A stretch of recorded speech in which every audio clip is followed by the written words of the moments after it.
হ্যাঁ এনার বউ 1 বছর আগে চলে গেছে, হ্যাঁ উনি একটা জিনিস করে নিচ্ছে, সেই জিনিসটা করে দিলাম। হুম। কিংবা ওনার যদি কাজ হয় উনি সামনে বার এসে আমাকে পয়সা দিয়ে যাবে। বাহ, কত টাকা? ওটা মানে ওই 1000 দিতে পারে, 5000 দিতে পারে, কোন ঠিক নাই। বউ চলে আসবে? বউ চলে আসবে।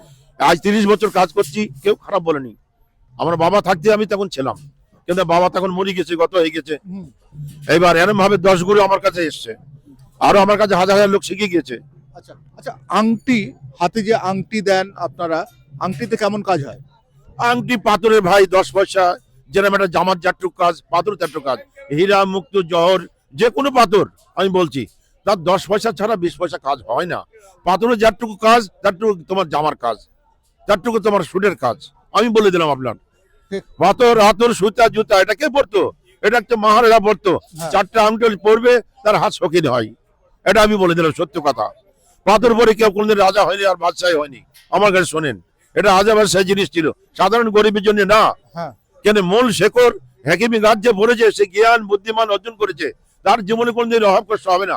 সে যে ঠিক মতো গাছ পড়ে, সে বড় সম্মান পাবে মানুষের কাছে, কোনোদিন অভাব কষ্ট তার হবে না আশা করি। আর তাছাড়া দোয়া দূরত্ব আছেই। সলেমান বাদশাহ বলেছে, যার যার যেরকম মুখ আছে সেরকম সেই দোয়াটা লিখে দেবো, তার কাজ হবে। এই ভাইকে যেরকম বললাম যে ভাই 5 কপি তোমাকে দোয়া লিখে দেবো, তোমার রুজি রোজগার ভালো হবে। তুমি বড় মানে এখন খুব দুঃখিত আছো, কিংবা খুব মানে অভাব কষ্ট তোমার যাচ্ছে, কেন মানুষকে ভালো কথা বললে মানে সেই কথাটা পেমেন্টটা পাচ্ছেন না আপনি, ঠিক মতন কেউ জ্ঞানমান অর্জন হতে পারছেন না। এখনো তোমার কাজ বাকি আছে, সেই কাজগুলো তোমাকে সমাধান করে নিতে হবে।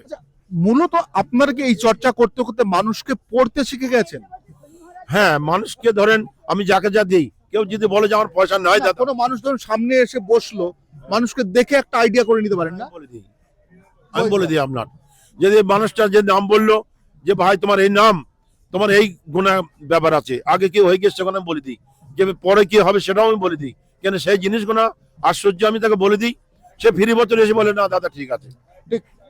অর্থাৎ একটা জিনিস আমাদের ভারতবর্ষে যেটা রয়েছে সেটা হচ্ছে বিশ্বাস।